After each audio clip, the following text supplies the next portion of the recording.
பணியாளர் வருங்கால வைப்பு நிதி பிஎஃப் நிதி என்பது பணியாளர்களின் சம்பளத்தில் இருந்து ஒரு குறிப்பிட்ட தொகை மற்றும் நிறுவனத்தின் கூட்டுப் பங்களிப்பை சேர்த்து ஓய்வூதிய சேமிப்பு கணக்கில் மாதந்தோறும் சேமிக்கப்படும் தொகையாகும்.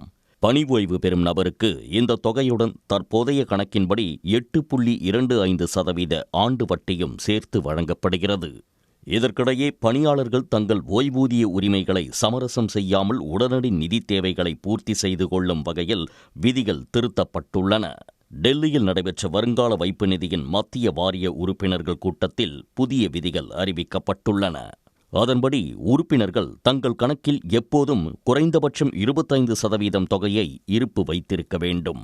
இதற்கு மேல் உள்ள தொகை முழுவதையும், அதாவது 100% தொகையையும் பெற்றுக்கொள்ள முடியும் என்று அறிவிக்கப்பட்டுள்ளது.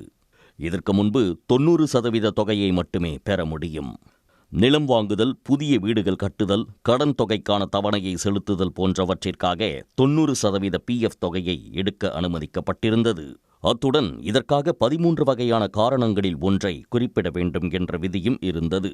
தற்போது இந்த 13 காரணங்கள் வெறும் 3 பிரிவுகளாக பிரிக்கப்பட்டுள்ளன. இவை மருத்துவ சிகிச்சை, கல்வி, திருமணம் ஆகியவை அடங்கிய முதல் பிரிவாகவும், வீட்டு தேவைகள் என்ற 2வது பிரிவாகவும், சிறப்பு சூழ்நிலைகள் என்ற 3வது பிரிவாகவும் சுருக்கப்பட்டுள்ளன. அத்துடன் பணம் பெற இனி சிறப்பு சூழ்நிலைகள் என்ற பிரிவில் எந்த குறிப்பிட்ட காரணத்தையும் கூற வேண்டியது இல்லை.